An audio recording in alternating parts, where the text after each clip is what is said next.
Hello and welcome to the How to Install Your Rain Barrel workshop.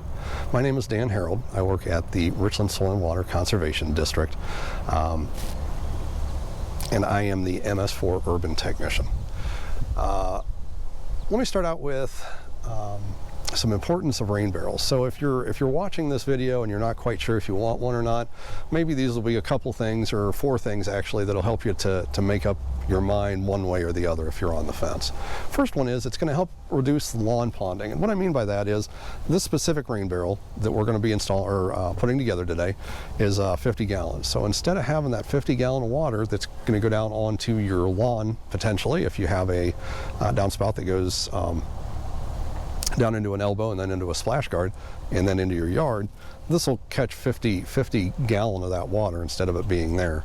Now the water that'll come off your roof is naturally soft, so rainwater is a good thing for your plants because your plants really like it. Your flowers really like it, your garden's really going to like it because, like I said, it is naturally soft. It's going to help control pollutants that go into our rivers and streams. And the way it does that is, once again, it's going to contain 50 gallon of that water, and it's not going to collect pollutants here and put them in your garden for you. It's just going to keep that water from flowing across impervious surfaces such as your driveway, the road, your sidewalk, what have you there, and picking up those pollutants such as oils and fertilizers and those kinds of things. So another good thing there, and it's also going to save you some money. I know the rain barrel is going to cost you a little bit to start out with. Good thing is they're made out of plastic and they last longer than we will. So once again, the way they help you save money is they're going to collect that rainwater for you that doesn't cost you anything, and you're not going to have to pay for the water that comes out of your spigot from the city that's provided there by, like I said, city water service. Or even if you're on well and you're thinking, well, I'm on well water, why do I need this? Well water even costs you money because eventually that well is going to break down due to use, and this is nothing. This is just the barrel, and once you pay for the barrel, you're done. So we've got two different types of rain barrels available. This is one of them. This is our newer one that we just started handling not too long ago. This one looks a little bit more presentable, and there are two different colors. There's this dark, almost a carbon color, and then we also have a light tan that's almost a khaki color, kind of similar to the pants I'm wearing. The other style is a blue barrel, and it is a 55 gallon drum. And it is a really nice shade of blue if you like blue. They are paintable though, so if you want to paint it, make it look a little bit better, they will, you can do that as well. So some things, the first thing we're going to look at is installing our spigot and our outlet. So I'm going to go ahead and move this rain barrel up to the table here, so hopefully it'll help you to see it a little bit better and see what I'm doing. You're going to need to grab a few pieces that come with your kit for this rain barrel. You're going to need to grab your spigot, your outlet, and then there are two grommets that they will give you. They're the ones with the little arrow looking things on them. And what you need to do is install the two grommets. I'm going to go ahead and set these two pieces down so I don't have my hands full. It makes it kind of difficult. And we're going to go ahead, and it tells you in the instructions how to collapse these grommets to make them fit in the holes a little bit better. So we're going to go ahead and get that one in, and get the bottom one in here if I can get my hands to work. And now that those are in place, I'm going to grab my spigot and my outlet, and in the instructions what they'd like for you to do is put the outlet on the bottom, and all you're going to do is start screwing that in, hopefully, if it'll go. The inside of that grommet has threads, so you're just going to line up your outlet with those threads and start turning to the right to turn it in. And you may have to grab a pair of pliers or a pair of channel locks. It starts to tighten up pretty quick to get that rundown in there. Your spigot, on the other hand, is not quite as bad. It goes in pretty easy, and they recommend that you run that all the way down until it touches the barrel itself. So we've done that.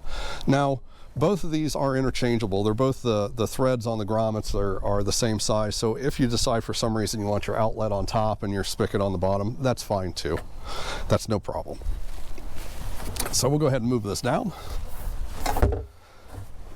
And what I'd like for you to start thinking about, if you haven't already, is where you're going to want to locate your barrel. It's really important where you want to locate your barrel, because the height of where you're going to mount your diverter makes a difference. So you're going to have to decide if you want it raised up on some cinder blocks or a platform, or if you're just going to want it to be on the ground like it is now. Obviously you can still get to the spigot just fine with it at this height and the spigot up higher. So it's up to you. Whatever you'd like to do is okay. So we're going to go ahead and start looking at installing our diverter. That is this piece here. It's about the largest piece that comes in your kit next to the barrel. The part of the diverter that catches the water is around the outside. You'll see that the center, you can see all the way through that. And that's really for a bypass, but it's okay. You're going to catch more than enough water just around that outside. So you're going to need your diverter. You're going to need your larger of the two hole saws. It's 2 1/8 inch. You're going to need a tape measure. I'm sure you've seen one of those.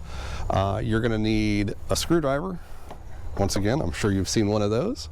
You're also going to need a pencil or a pen. I used a Sharpie so I could see it. You're going to need a level. It doesn't have to be super long, but long enough that it'll stick off the end and get to where your downspout is. And you're also going to need a drill to drill your hole in your downspout. So my downspout just happens to be portable, and I know that yours will not be. Yours should be attached to your house, and that's fine, or your garage, and that's fine. Just leave it attached. You don't have to detach it. This is a real easy to install setup. And what they want for you to do is take your level without your lid and put it across the top of your barrel. Once you do that, you're going to line that up or get that as close as you can to wherever your downspout is. And once you get that level, you're going to, and this is another way for you to check your barrel too, to make sure it's level. So if you've already got it sighted and you know where you want it, and you know where you're going to set it, go ahead and set it up where you're going to put it, and this will give you a good chance to see how level it is before you even decide to start filling it with water. So anyway, once you get your level figured out, you're going to come across from the bottom of, let me move this a little bit over like this so you can see it a little bit better. You're going to come straight across from the bottom of your level, and you're going to make a mark. Like I said, I used a Sharpie so I could see it. From that mark, you're going to measure down 3 inches, and you're going to make another mark. And at that, you're going to try and find your center, your downspout, and make another mark. So what I did is I just made a plus sign. I made a horizontal and a vertical mark so I could see where my center was. At that time, after I got that figured out, I went ahead and drilled my hole. And the way I did that was I took my large hole saw and the drill bit that comes with your kit, and you'll notice at the top of that drill bit it's got a nut. So all you're going to do is loosen that nut until it comes off. You're going to grab your large hole saw, run it down on there, and it'll only fit one way. If it's too high or it's not on there properly, that hole saw is going to move around. So make sure you seat that hole saw so it doesn't move, and then you're going to take your nut and run it back down on top of that hole saw so that it doesn't move. It doesn't have to be tight. You don't have to get pliers and wrenches and all that fun stuff. Just make sure it's snug. And then you're going to go ahead and put that in your drill, and you're going to drill your hole in your downspout. So now that we've drilled our hole, we now have it pretty well centered, and it's important that you get it as close to center as possible. And once you've done that, you can go ahead, grab your diverter valve, and you pinch the sides of it. Makes it easier to get it in there, at least 3/4 of the way. You have to work it in a little bit, but it's not too terribly bad. And then you're going to grab 2 of the 4 self-tapping screws that come with your kit, and you're going to screw in that diverter valve. Now, you don't want those screws to be excessively tight. Reason for that is if they get too tight, you're going to strip out the holes in your aluminum or in your plastic downspout. So just so they're snug, so they hold it in so it won't come out, that's fine. The other thing is, on your diverter valve, you'll notice at the very top, I know you probably can't see it from there, but at the very top there's an arrow, and you want to make sure that that's pointing directly up. Okay, so now that we've done that, we're going to go ahead and look at getting our inlet installed, because we've got to have some way for this water to get into the barrel. So the first thing we're going to do now is we're going to take off the large hole saw and put the smaller hole saw on just to get it ready. And then you're also going to need your drill once again. The only piece you need for your inlet is this one grommet. It's the larger of the 2, or 3, I should say. So you'll have to grab that as well. But for now, what you'll find is in the back of your rain barrel, completely opposite of your spigot and your outlet, you're going to have 2 dimpled flat areas. Okay, I've already drilled this side out, so that one doesn't count. So for what we're doing, looking at this, if that's the side you want, that's where you drill. You just put your drill right in that little dimple and start drilling, and it'll go right through it. The reason why they give you 2 different sides is just in case you want to offset your barrel to the left or to the right of your downspout. This gives you the opportunity to do that and still have everything look good. If it doesn't matter and you're going to center it, it really doesn't matter which hole you choose. So I went ahead and pre-drilled this hole, and so your next step is to grab a hold of your grommet and you get your grommet in that hole. This one isn't too terribly difficult to do. You have to manipulate it a little bit, but it goes right in. And just make sure that the flange on that grommet is flush against your barrel. And what you can do at this time, if you'd like, is you can grab your black plastic hose that's flexible, and you can install this. Now, to install the hose, if this grommet is dry, you'll be at it all day. It's very difficult to install. So what I'm going to do is use a lubricant, and I'm just going to put it on my finger. We're going to rub it around the inside of that grommet, and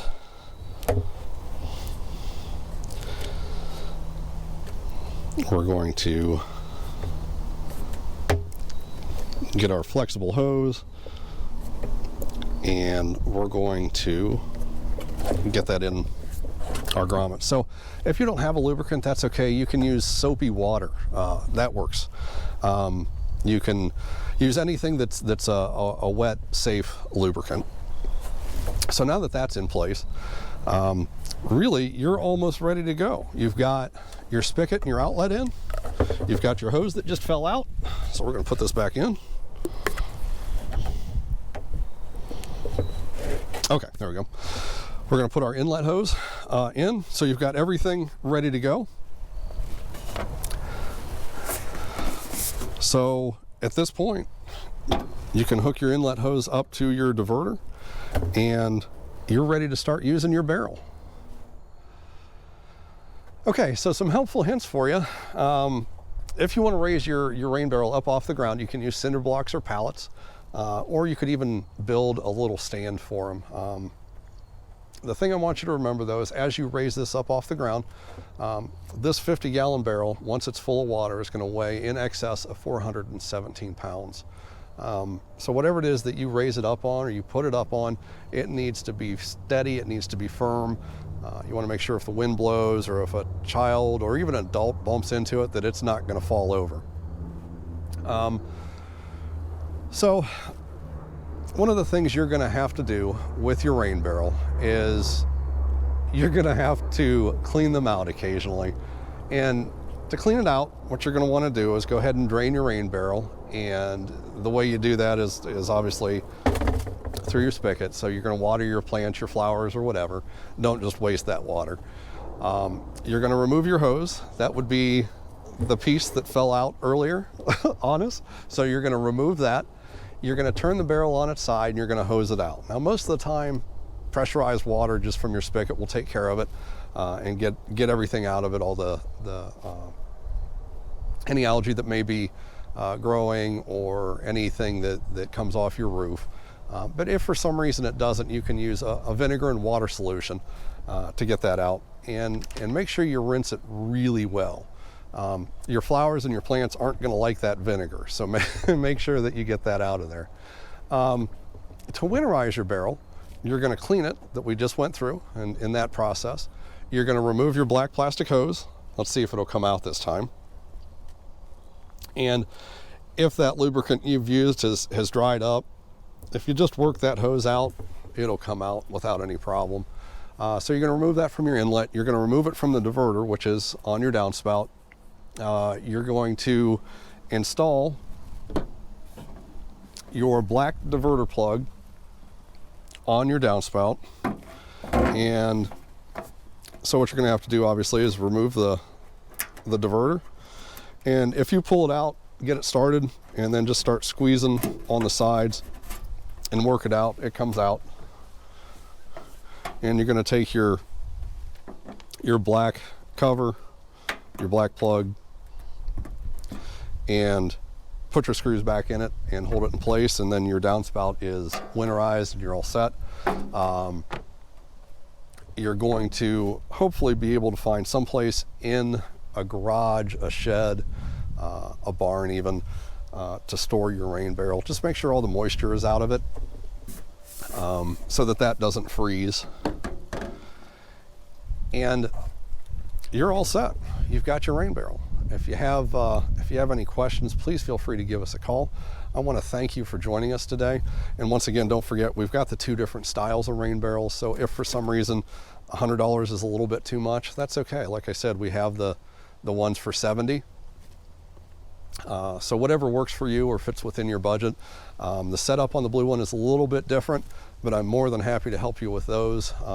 Those are just as easy to do as these are. They're just a little bit different. So like I said, feel free to give us a call for any reason. Our phone number is 419-747-8686. Answer questions on rain barrels or any other stormwater questions that you may have. And have a good day. Thanks again.